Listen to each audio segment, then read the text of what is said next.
And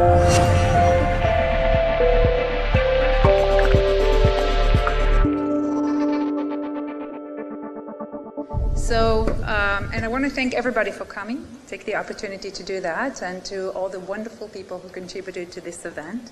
It's really exciting to see it coming to place. Next, we're going to have the moderated debate from startup to scale up, and I'm here actually to welcome and to introduce our moderator, someone that I'm sure all the Israelis are familiar with, Dana Weiss, who will present the panelists and will facilitate the debate. Dana is one of the Israel's most trusted and decorated journalists. A prolific political commentator, she anchors the primetime Saturday evening news, the most watched news program in Israel, where she served as the new chief political analyst. In addition to her professional work, I don't know if many people know about that, Dana is a leading figure in Israel working towards women's empowerment and gender equality. And in 2015, she was named to the Israeli President's Council for a new Israeli agenda. So please help me welcome Dana.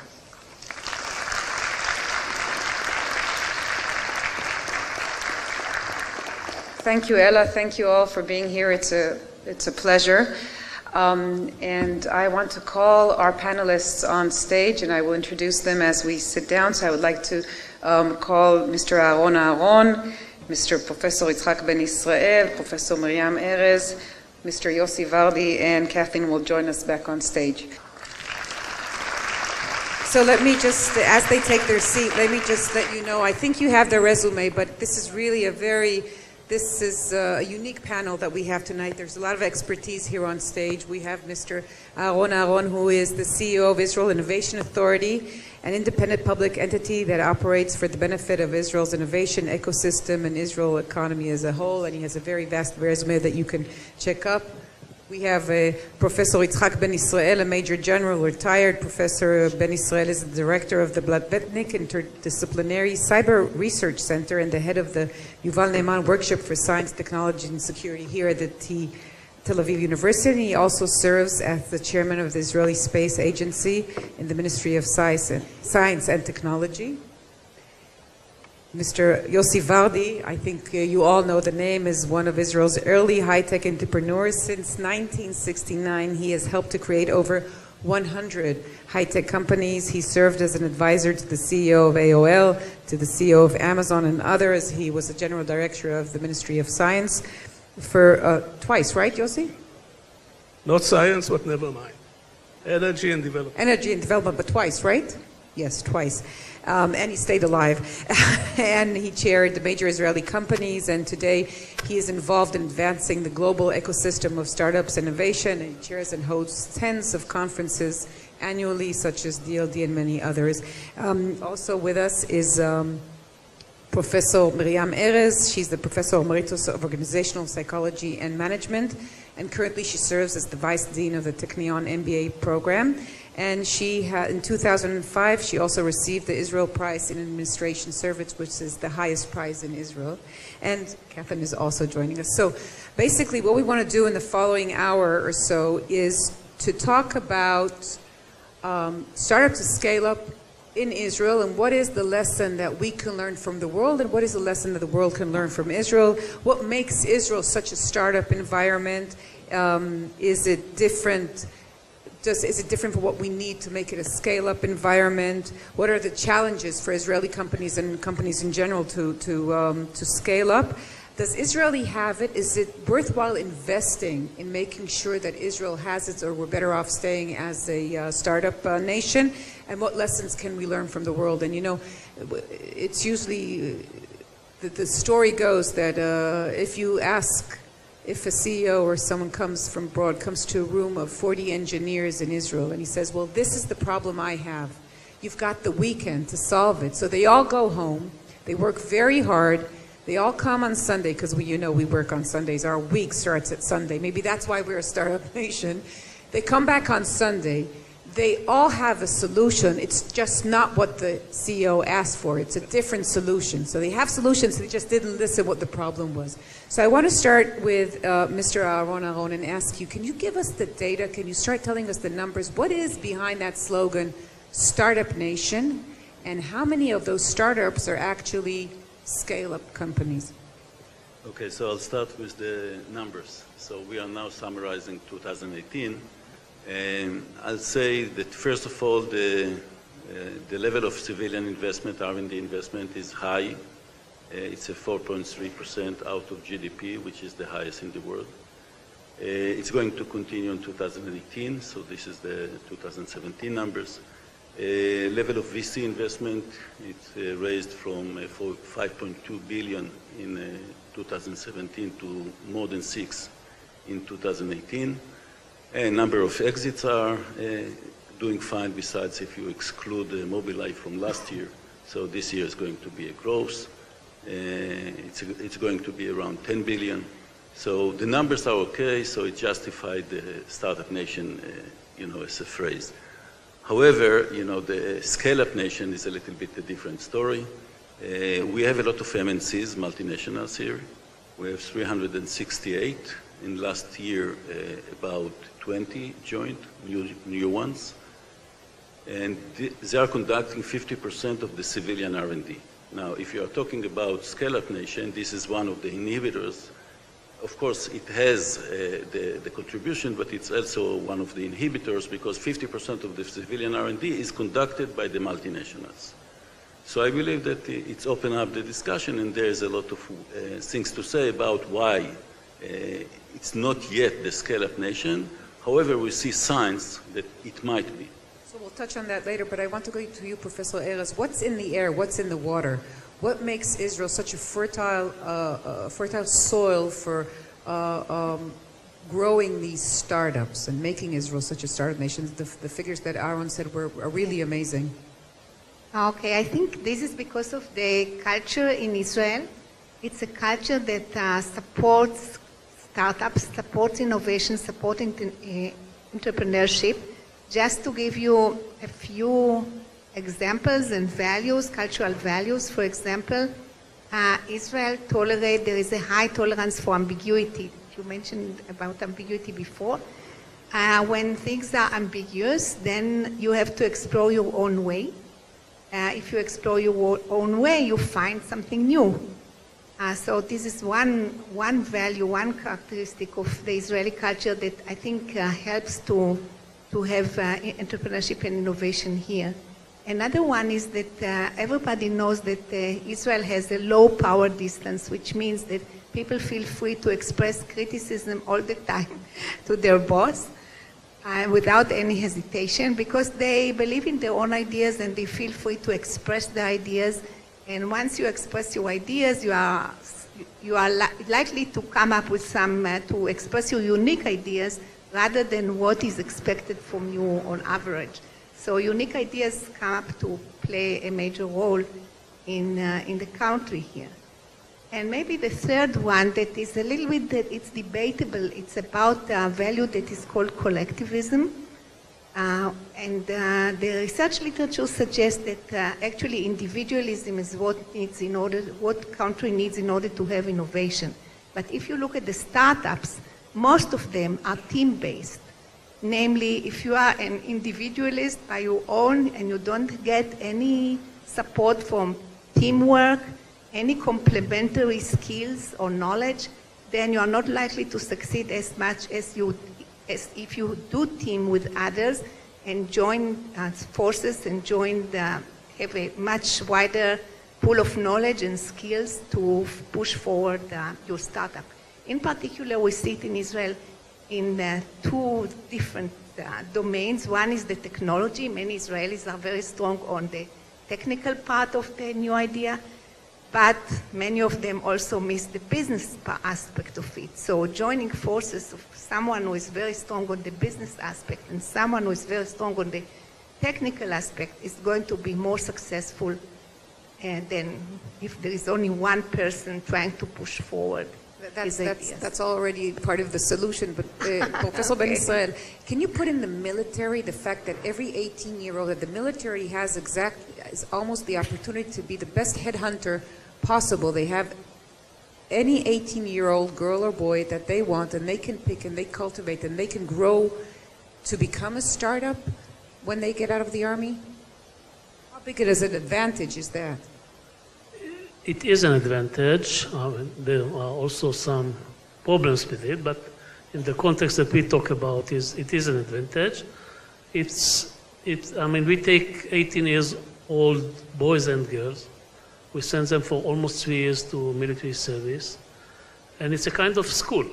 I mean, elementary school, high school, university. There is another school in between, usually, and this is the military service, which educates people to be very focused on their targets. I'm not speaking on technological units, as you hinted. This is a different story. But general military education, be focused on the target. Learn how to take risks, which is something very important in startup culture. And things like this. And everyone is doing it, almost everyone. On top of it, there is another mechanism related to the military, and that is that we, before they are recruited, we let them, the students, the high school students, pass certain tests, and then usually you send them to those units which fit their skills. If they are good in computers, we will probably send them to some computer-related unit in the military, and therefore you, in a way, enhance the skills and spend the 3 years service not only on defending the country or things like this, but also in being specialized in certain technologies that are related to the military. And then it has results in the civilian. Yossi, do you have a nose? I mean, how many startup companies do you see every month? I mean, how many people knock on your door and say, Yossi, can you give us, can you see what we're doing? Can you tell us where we're going? I cannot specify specific month, and in the recent years, I devote my time not to identify new startups, but I think through my life, I saw maybe 3,000, 5,000 young people who try to raise funds. And can you tell when you see them when they come, which one not only succeed but will be able to scale up and not just go for an exit? I mean, is there something that you know, that you see, that is become some kind of, like a seismograph? I'll tell you, if I would know who will succeed, then I wouldn't be in a situation that half of my investment in the internet space went bust, So I don't think anybody can know who will succeed and who will not succeed. I think what you can do, and this is what I try to do, is to focus on young people which exhibit 4 virtues, which I think are critical. Number 1 is talent. Talent is very important in startups. Talent in startups is critical because you have 3 guys who have to deal with finance, with technology, with product, with hiring people, with finding location, with finding customers. It's really a humongous job. They have to be talent. Not less important, they have to be passionate.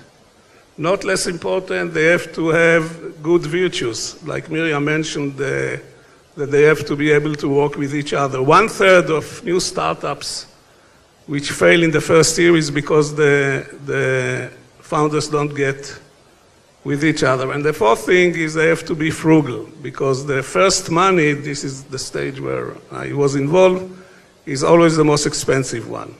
And regarding scale up, I must tell you, and I know that Aaron will not like it, though now he mentioned the importance of the multinational, so maybe there is a little bit of change in the attitude. I didn't look for investing in company which will become very big companies, because I don't think Israel is prone to this kind of investment. I think that if you look at the Israeli ecosystem, and you see the success, you don't have to ask how should we change it. You should ask yourself how should we maintain it and how should we enhance it. And I think that the symbiosis between small Israeli seeds, what I call seeds of tomatoes, and large companies which can become the soil and the irrigation and the feeding of this startup is a combination which is unique in the world and doing extremely well in Israel. If this panel would have been 10 years ago, then the question would be, where is the Israeli Nokia? This is the question which 10 years ago was asked every time I was in a panel, and we know where is Nokia, and we are very lucky that we didn't have Israeli Nokia. We had Teva. We saw what happened to Teva. We had Cytex. Cytex was a wonderful, wonderful, wonderful company, though it went bust as far as technology and daring and vision. It was ahead of any other company which I know, and I think you will agree with me. So we have to know also our limits. That's very important. Professor Heinhardt, do you agree that there are cultures or countries that should know their limits, meaning if Israel is good in being a startup nation, it shouldn't try to also be a scale-up nation because it would be inefficient in a way to try and change the atmosphere and the culture here? I'm in learning mode right now about Israel, I have to say. I think that's an intriguing idea that you have sort of a magic mix of the progressive internet multinationals with startup Israel. And maybe that is your secret sauce, and maybe that is your space. I'd never really thought about that. But I know, for example, if you take a country like Japan, there's almost no startups there. It's dominated by multinationals, and while the Japanese economy is not always having great days, it's still the third largest economy in the world. And so maybe there is something to the point that Israel works well the way it is, and it's indigenous to what you all do. Aaron, do you all agree to Yossi Svardi saying, let's stick to what we know best? If it's not broken, don't change it. One of the things that we know best, me and Yossi, is not to agree. So That's also an Israeli secret. So maybe I'll say the notion that I have. The notion that I have is about the notion that I have is about a complete company versus a startup. So from my perspective, what is a complete company? It's a company that has the full food chain. That means if you compare the number of R&D people in the company, research and development people in the company, to the overall number of people in that company, if the ratio is nice, for example, one R&D person to 3 non-R&D people, then I believe it's a good company. Now, not necessarily it's a scale-up company. It can sell, out of Israel, but I believe that, as Yossi said, the world is global and most of the company cannot grow globally from Israel. So the limitation is here. However, there can be, and there are very successful companies that can be, complete companies in Israel, such that it will have an opportunity for other people that are not part of the high-tech sector to join the high-tech sector because those people will work in high productivity in these complete companies. It's important for the economy to have this ability of including more people in the work system. But Professor Ben-Israel, I wanted to ask you, is it also because of the exit culture in Israel, the dream, the Israeli dream would be go to the military, be in a technology unit, go out, open a startup, and be a millionaire by your 30? Is that part of the problem, that there's no patience, that there's no, glorification of hard work, of getting, like we have the CEO of Checkpoint, Gil Shved, who he's a billionaire. He was a billionaire 20 years ago, but he still wakes up in the morning, goes to work, and his pride is in his craft as a CEO. We don't have a lot of those here. Yes, but we cannot have too many. I don't think it is the culture that affects people. It's the other way around. It's successful. These mechanisms of exits and startups is a very successful mechanism for a small country like Israel, with the culture that we have, with no market at all. I'm not speaking about the internal market, which is nothing, but we have not even a market around us. If you start something, you have to think about the US or China or God knows where. We found a way to use the only assets that we have, and this is talent and people and education, etc., in a way that why these multinational companies or corporates are coming to Israel? It's not, why do they come? I mean, they could go to India or China or go everywhere. They come to Israel because of this. There's a lot of money they invest. If I take, for example, the cyber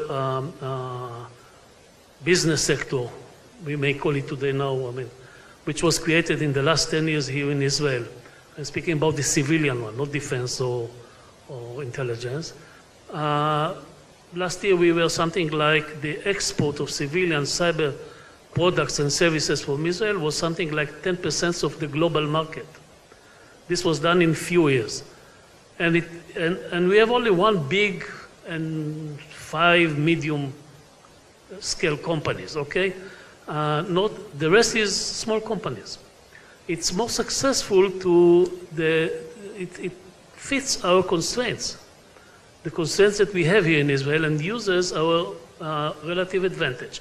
Now, I'm not against, of course, having grown big checkpoint-like industries, but we are a small country. The number of people in Israel is 8.5 million people, like one big city in other places, okay? We have to remember it. We cannot have huge production lines. We are not producing almost anything but knowledge. And we export knowledge. And the figures that Aaron mentioned in the beginning, I think the figures are much bigger than what he mentioned because the way export is measured, they don't know how to measure export of knowledge. If Google or Intel or IBM, and they do it, build here huge R&D centers, and they pay for the IP. I mean, they pay the salaries in Israel, and they take the IP to their companies. Is it an export? I think it is an export. It's not even measured as an export in the numbers that Aaron gave. And if you measure it rightly, I think the numbers are more than double than the numbers that were mentioned here. And it is a mechanism that was built here because we have certain constraints, because we have certain needs, especially the defense needs. And we found a way to use our relative advantage. Based on what was mentioned here before, the Jewish culture of questioning everything and criticizing and things like this, which is good for startups and not so good for huge, giant companies.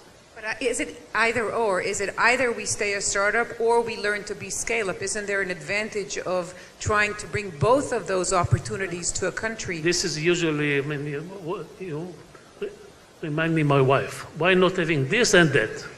Okay. This is usually what we would like to have, but we cannot have both. We have to choose. And we chose the mechanism. What to reply here, I'm not sure. Is it a good thing that it's like your wife, or is it a bad thing? I think it's a bad thing. Dana, can I add something?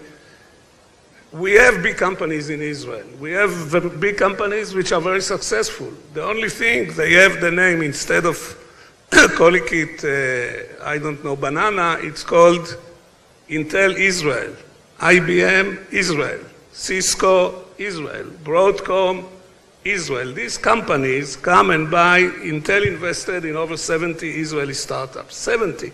The biggest facility outside of United States of Intel is in Israel. Aaron was able to do something which nobody has done before him, and this is to create an Apple R&D facility outside, not of United States, outside of Silicon Valley. So we have Apple Israel, which employ, I don't know, they are very secretive.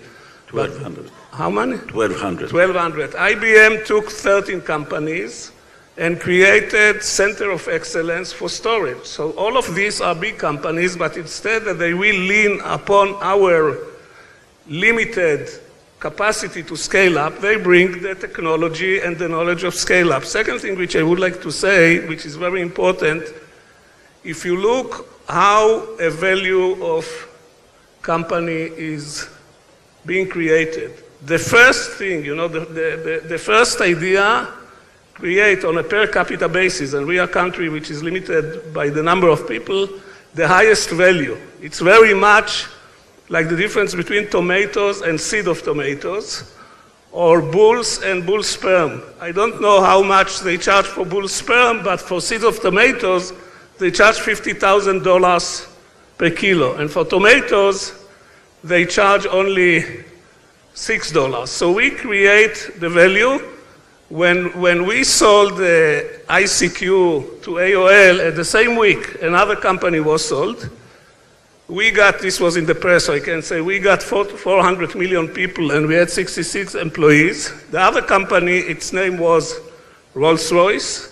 It was 120 years old company. It had 20,000 employees. It was sold to Volkswagen or BMW for the same price at the same week. So now you can go and calculate what was the revenue per employee. Miriam, do you agree? Because, or is there something we're missing when it comes to a society? Because scale-up is also not just about, it's also about a culture, and it's about education, and it's about being able to execute, and it's being about able to manage, and it's being able to have patience and methodology. I have a different view about it. I mean, it's easy for me to agree with you, but I'm still thinking a little bit differently, in the sense that I think about Michael Porter's book about the competitive advantage of countries. And in his book, in his writing, he says the following. The competitive advantage of companies is through innovation, but the competitive advantage of countries is through productivity. So I think we do very well with the advantage of innovation, but we don't do very well with the advantage of productivity. So maybe it's not enough. Maybe we do well, but not enough, and we can do more. And I think today we have a window of opportunity to introduce high-tech to low-tech, because there is so much technological advantages today and knowledge about digital computing, digitization, to build our knowledge, I mean, especially in the classical industry, not only on intuition, but also on real data. And I think it's the time for us also to think also on this industry, the classical industry, and to introduce high-tech into this industry and help this industry to scale up. And you're also a bit, I mean, you just published an interview with you on the Globes, and I think it was this weekend, where you were very much concerned that even though we're very happy and with what we have, it's not going to be enough. It's basically about a global competition. So it's the world is global, so it's very simple. So every country is acting like a global market, and because of the limitations of Israel, we are quite limited, let's say, the people here say it. So I say that the investment that we are doing, it's a huge level of investment, 4.3% of the GDP. However, about 86% of it is coming from the private sector. So as a result, we are not investing in future technologies. Now, it happened in the past, and here he knows, Itzik knows that in the cyber, in fintech, in nanotechnology, in autonomous cars, we invested as a government, we invested prior to existing technology. So we basically built the technology in Israel. Now, the level of investment that we have as a government today is less than expected. So if you see, for example, in quantum technology that he is familiar with, we invest much less than China, of course in absolute value, but also in numbers, in percentage numbers. So we invest much less than China, much less than Europe, much less than the US. So we are getting behind from the level of future technologies. Government investment. Yes. Aaron said in the beginning that we spend something like between 4 to 5%, depends on the year, of our GDP on research and development, R&D. And this is a huge number. In absolute terms, this is something like 15 billion US dollars, okay? 12 of the 15 comes from abroad. They don't come from the government. The government, if you take the overall investment of the government in the R&D, it's only 20%, more or less than 20%, if you want the exact numbers, than the overall expenditure on R&D. So how come 80% come from abroad?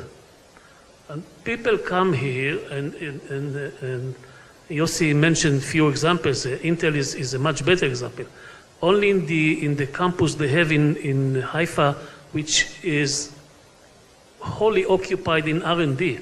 No, I'm not speaking about the production, the fabs that they have. Only there they have 7,000 engineers. 7,000 engineers in one campus. Doing, all the chips that everyone here is using, the Intel inside, were developed there, okay?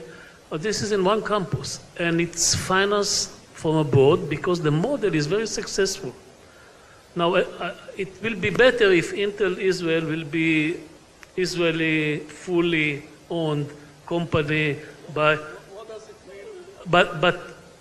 What does it mean Israeli owned? That the American institutional pension fund own it? This is Israeli owned? I agree with you. This is the way that we say... Maybe I'll say the IP of Intel Israel is in Israel.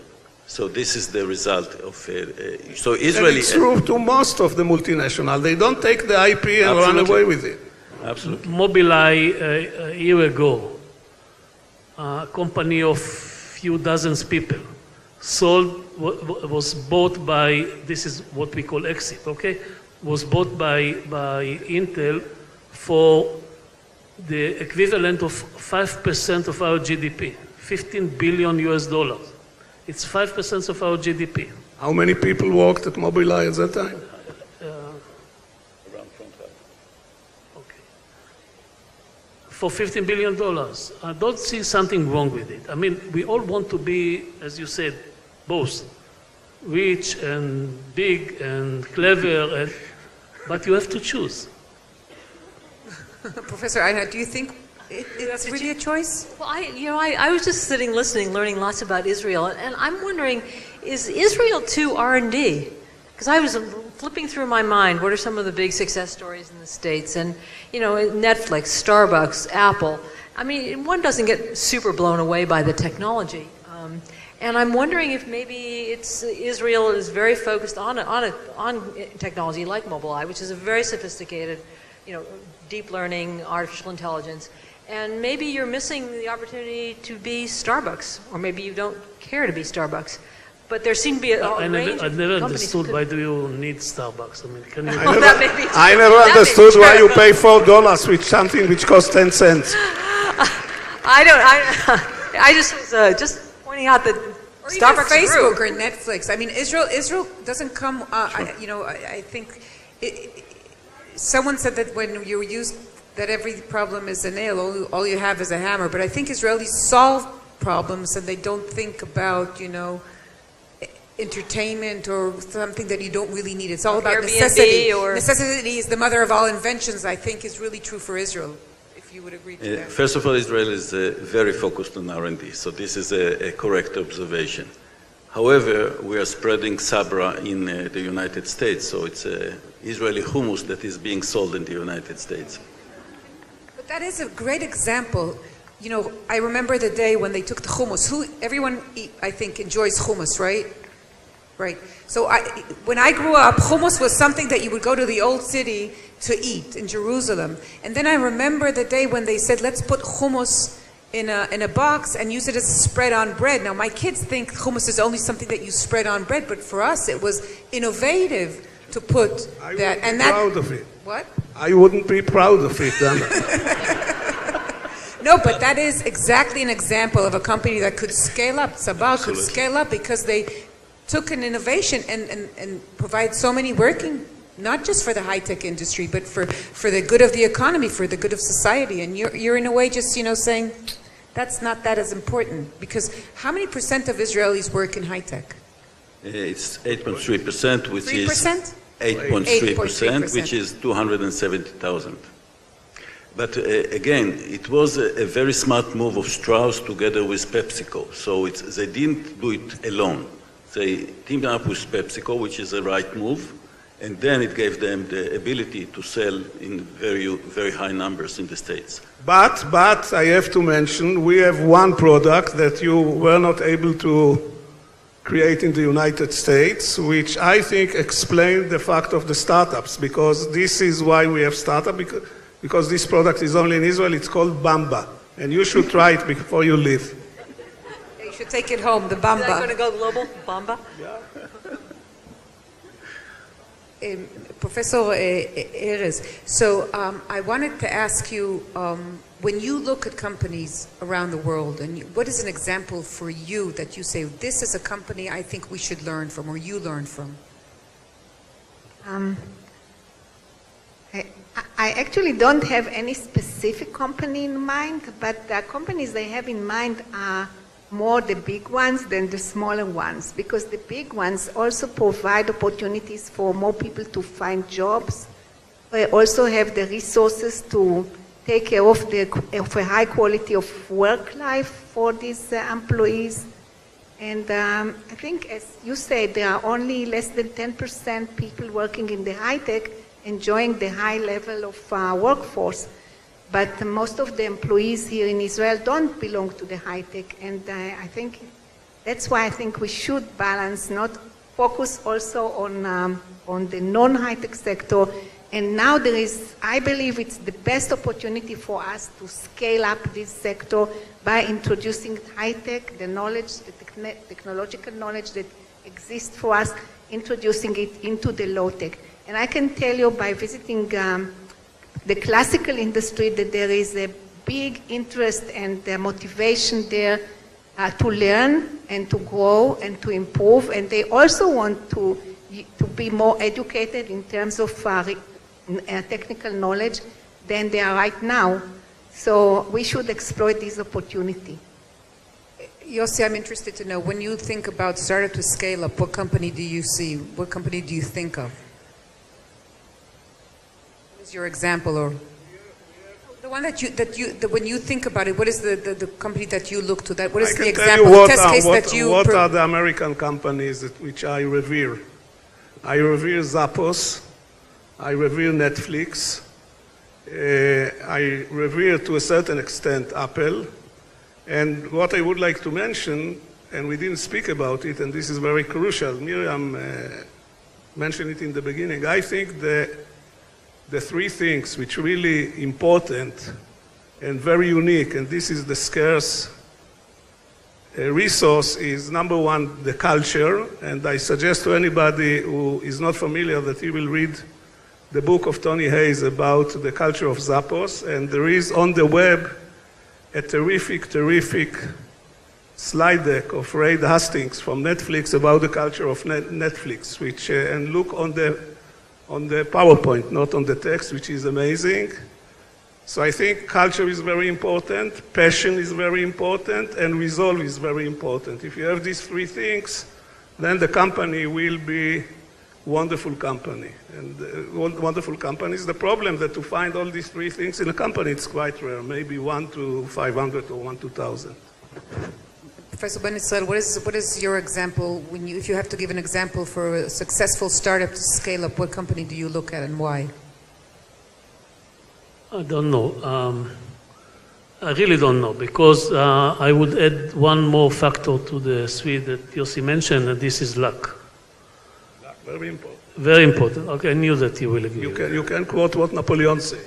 Yeah, that's true. And it's very, I mean, we can always look backward and say, okay, these are companies that succeeded. We should imitate the way they did it, or something like this. The problem is that we never know it before it happened. Never. And this is what I call luck. Some people will call it different names, but most of these companies really created the market. They didn't solve problems in the market, those breakthrough companies. They created the market by, well, it may not, at the end of the day, it's not sheer luck because it met some basic human requirements, okay, in a way. But it's very difficult to predict it, especially in the technologies that we speak about, which are changing so fast that even as a professor at the university, I cannot be updated fully. Today we have one generation of technology in the IT, computer, high-tech technologies. One generation is more or less 1 year. Unlike the 30 years of one generation in our lives, okay? And it's almost unpredictable. And therefore, in Israel, for example, I know the numbers, you start a startup, the a priori probability of success is, the average one, is less than 10%. That means that more than 90 fail. And as Yossi said before, jokingly, I wish I would know who are the right ones, okay? Yeah. I tell you how you resolve it. You use the method, the scientific method, which is called spray and pray. That's what we do. It's because of the rate of change. The only thing you can do is, first of all, have enough educated people that they will know when this unpredictable problem will emerge. They will identify the problem. And secondly, you need a lot of what we call startups in our language, half-cooked, almost not cooked, solutions that they could pick some of them and apply them instantly or very fast. And this is the way we do, especially for defense, by the way. Professor Reinhardt, you wanted to say something? I want to just say something. First of all, I've seen an awful lot of failed companies that were very passionate founders. So I don't know that passion is a big differentiator. And I also don't think you can tell a whole lot from initial conditions. I mean, initial conditions, there are a lot of talented startup teams. There are a lot of passionate startup teams. I think it's much more about what they do in the process of startup. So for example, if we take Netflix, one of the things that Reed Hastings is famous for, before he wrote his manifesto about how to run a company, he was a heavy experimenter. He did a tremendous amount of experimentation. And if you were to ask someone like me who looks at what people do, experimentation is the big story of Netflix. And later on, when you're successful, then you can then start talking about your culture, as you maintain that with your culture. But you didn't get there with your culture. You got there with experimentation. But when you experiment, you have to have the ability to fail. It's going to be okay to fail. And you're looking for opportunities to experiment, to see what's going on. And then once you're successful, as Reed has become, he then has a culture and all that other things that go with it. But had he never experimented, he would not be on your top 10 list. Yeah, maybe experimenting is part of culture, but you know that's... Aaron, I wanted to ask you, you worked with a lot of multinational companies, and actually now you're taking a position of trying to implement what you've learned inside Israel's industry. What are the lessons that you're bringing in? Again, we see about 7,000 applications a year. So that's the number of applications. 7,000? 7,000, yes. So we have a budget of $500 million with 7,000 applications, out of which we select about 1,300. So with an average grant of $400K. So it's about the numbers.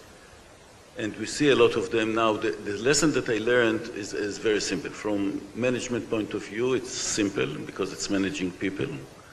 But unlike working in the MNC or any other startup that I founded and worked for,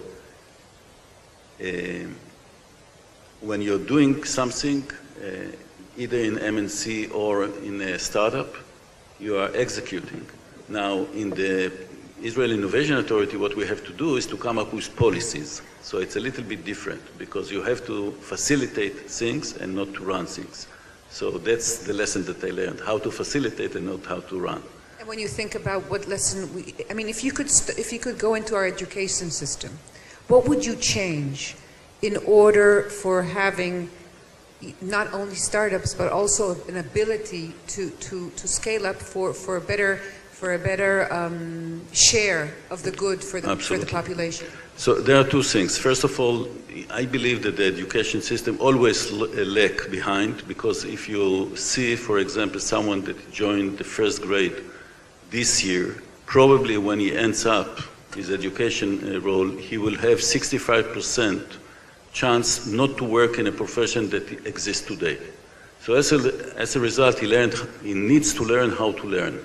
So that's the profession that he needs to do.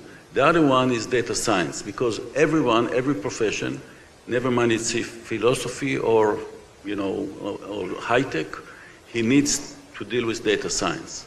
So as a result, those are the two things that I would emphasize in the high school system. What would you do in order to change the ecosystem or enhance the ecosystem here, or to make it able to do what you think should be done, not just to be a startup nation? Yeah, I think of maybe two things. One is, and along what you said, it's to learn how to learn is the basic, because the actual knowledge changes all the time.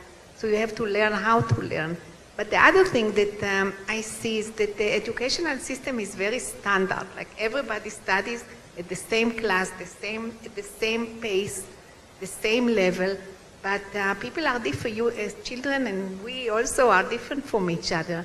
So I think now also with the help of technology, educational technology, we are able of developing a personalized education system for our children so that they can study in their pace, and the ones that can move forward fast can do it, and the ones that need special attention also have the opportunity to do it. So I hope that this is going to be more and more in part of reality and not only the standard way of learning.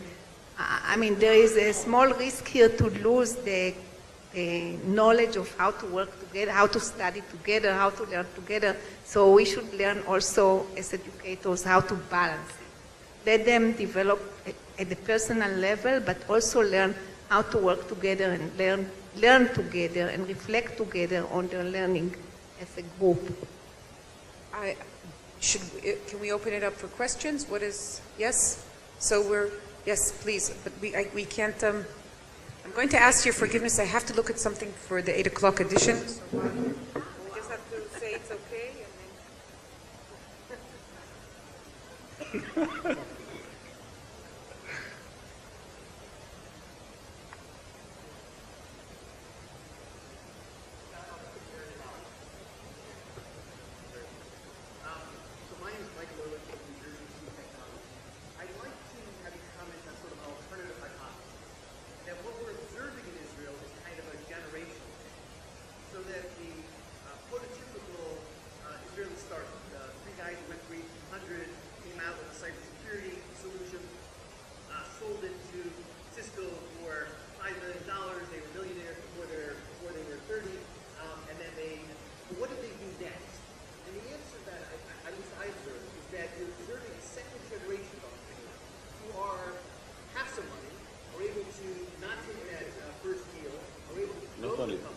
So that we're observing actually a shift from startup nations to scale-up nations.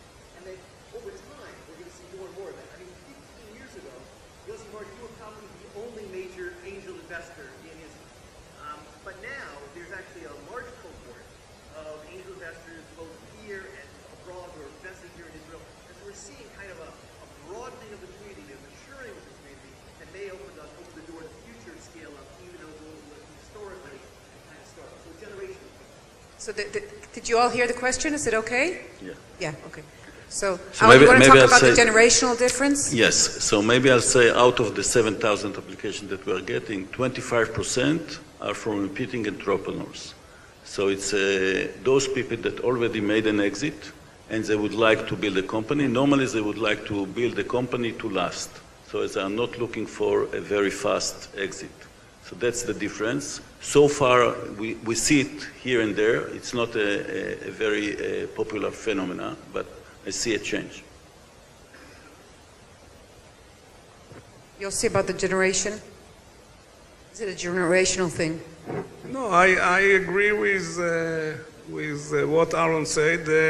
It's very important to understand what the gentleman from New Jersey said, and this is that actually I'm asked many times by many countries how you build ecosystem, you know, what you have to do in order to replicate what happened here. So first of all, as we agreed, it's unreplicatable because it has to do with, if you want to replicate it, you have to bring to whatever country 3 million Jewish mothers, and this is very difficult. But what we see that really the guys which are spreading the seeds, like it's written in Shir HaMa'alot, Aloch ילך ובחון נושא משך חזרה, these are the angels. First they have to earn money, and then when you have the first generation of angels, like after 5 or 7 years, immediately you see an inflection point because they go and they try to replicate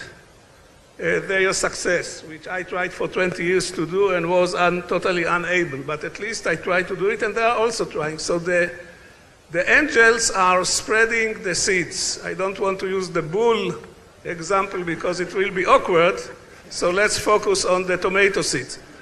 But I don't think that they are anxious to build big companies. They are slower on the exit, you know, they don't have this urge לרוץ ולספר לחבר'ה. I don't know how you say it in English. They don't have the urge to tell everyone what they did last night. Right, exactly. So you put it very nicely. So they are more relaxed and they are willing to let the company go ahead. But again, if it's in Israel, eventually, for most of the companies, they will be sold. If they are not being closed, they will be sold to some multinational. But Yossi, I feel obliged to talk about, twice you mentioned the Jewish element, and I feel that if I you mentioned look at the Jewish mother.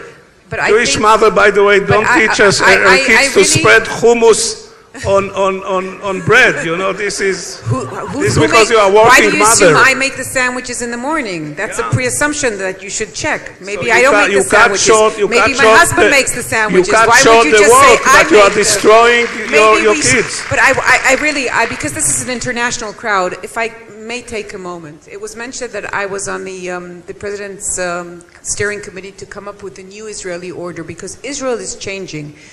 When Israel was founded, it was founded by a core of mostly European Jews who came to Israel either before or mainly after the Holocaust, and they were more secular. Their Zionism was a secular vision of Zionism as Theodor Herzl saw it. And they were the majority, and we had a minority of Arab citizens, and we had a minority of ultra-religious. If you go into the first grade of Israel today, 218, it's an amazing change. Today, first graders, meaning in 10 years they will be 18, or almost 18, 12 years, you have 25% Arab citizens in first grade, 25% ultra-religious Jews who don't study, most of them don't study math, science, social studies, whatever. They only study what is called holy studies. You have 39% of what you would see, those secular Israelis, I would represent them. And then you have the rest are what we call religious Zionists, okay? Now, that means that Israel is changing rapidly, and we had to come up with a new Israeli order. What is the story that we tell ourselves? We can't tell ourselves the story that was right for 48. And my notion, and it was adopted by the committee, was to start talking about a startup nation for all its citizens. And this is very important because when we talk about the Jewish mind or whatever, I don't think it's relevant for the age that we live in. But I do think that if there's no majority. If you live in a society when there is no majority, you take equality and you make it an asset, meaning equality is not something that the majority gives to the minority. It's a mutual interest to make sure that we all stay the startup nation that we are. And then if you have a population like our Bedouin population in the south, which are most of them under the age of 18 and want to have a better life for tomorrow, they're not a threat on your Jewish identity of the country. They're an asset for your high-tech industry. So I think we should start talk about Startup Nation for all its citizens, because it is a different country, and I think we have a lot of potential. And always remember that equality is something that is your mutual interest. So I had to put that on the table because I feel, yeah. But sorry for taking the time. More questions, yes. Dana, thank you, because it was triggered because I say Jewish mother. I want to state that Jewish mother don't have to be Jewish, and she don't have to be female. Jewish mother is a mental disorder. It's not ethnic and it's not religious. Yeah. No, but we have someone with a mic. Yes. Actually, that's okay. My name is Anat Beck, and I'm from NYU, and I have a question for you if we're talking about Jewish mothers and females and citizens, and that is with regards to gender. If we look at Silicon Valley right now, one of the things that are hotly debated is the fact that we have less than 3% women, less than 1% minorities that are represented in the ecosystem. Can you please share a little bit more about Israel? Yeah. Thank you. I'll do it. So, maybe I'll give the numbers because we just published a report with SNC, Startup Nation Central, on Sunday. So the numbers are, women are 26% in the high-tech and in technology professions, 30% overall. Arabs, 30. How many in the founders? Founders and management position is 17%. The Arabs number are 3%. As opposed to the size in the population that is 21%, sorry. I'll give you an encouraging number after that, but the ultra-Orthodox Jews are less than 1%, it's 0.7%. I believe that it's not only for diversity, which of course I agree, but also as a potential for growth. So I'll give you very encouraging numbers. In big companies that are more than 500 employees, the Arabs are 8% of the population. The second one is if you see, for example, today, 18% of those that are students at the university are Arabs. And in the Technion, this year, October, started 1,800 people, out of which 600 were Arabs. So it's about 33%, which is nice. Would you want to talk about gender in the high-tech industry in Israel? University? Yes, I'm willing to say a few words. First of all, it's difficult for women to be in the high-tech sector because it is dominated by men. And I must say that women don't feel very comfortable there right now. But I know that more and more HR, human resource management, officers, they are trying to become more favorable environment for women as well, especially of the multinational companies, not yet of the Israeli companies, but at least of the multinational companies like Microsoft or IBM, or these companies have a very high awareness of the status of women in their companies, and Intel as well. So I hope it's going to be spread over to the entire industry in Israel. Another thing that I see just by observations, I don't have data, that more women are getting into social entrepreneurship. And there are a number of startups where you can see, a number of even accelerators where you can see women founders that founded a social entrepreneurship startup. And I think maybe this fits better to the women character, and it's going to bring at least as important value to the society as the technological startups. Is there any, Professor Ben Israel, can you tell us about the cyber industry? How do you see the gender issue in the cyber industry? More or less like the numbers that Aaron mentioned, even a little bit higher because cyber industry is more focused on software. And the proportion of women in the overall community and in software is a little bit bigger than the general technological professions. It's only, but it's growing all the time. I mean, it's only a matter of time. It is indeed generational. Yes, I think we have time for one more question. Yes.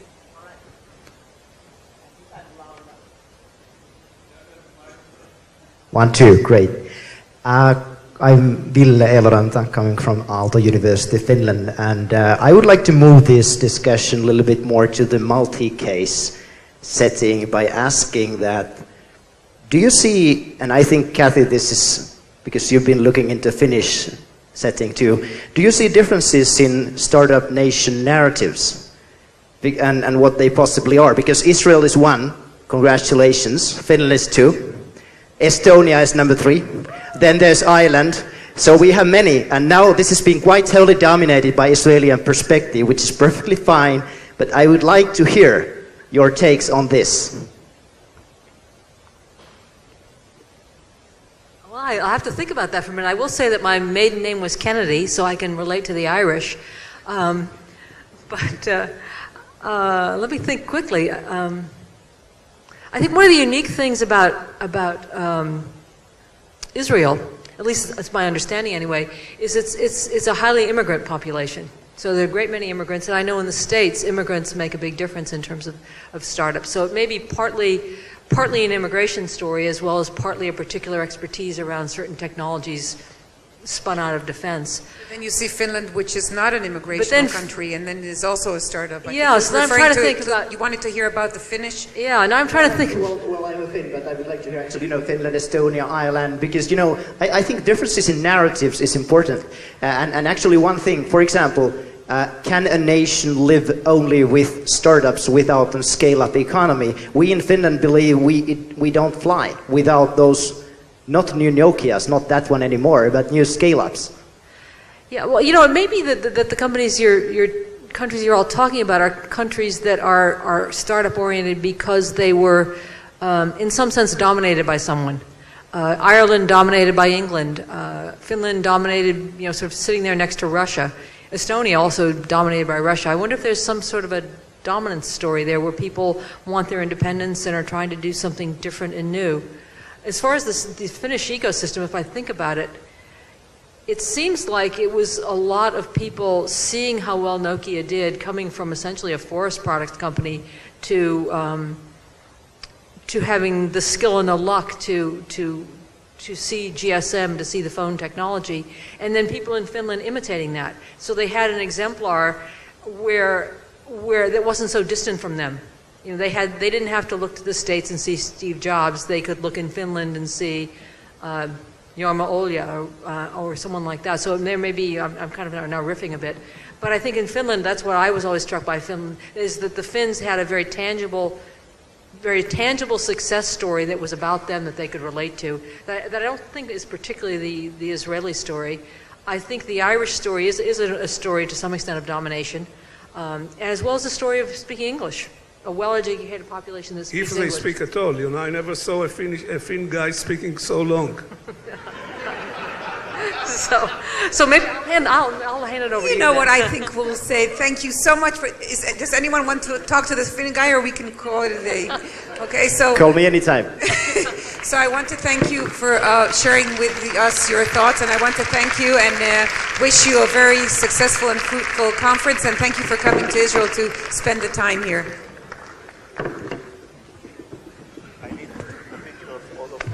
Thank you, Dana. Thank you, the panelists. I think you had a good illustration for one of the reasons for why we are so innovative. We like good debate and weird sense of humor. So now we have some time for networking outside, so you're welcome to enjoy drinks and food. And the buses to the David International Hotel will leave at 8:30, just outside. So we have about 30 minutes. So thank you, everybody. Enjoy the evening. Good night.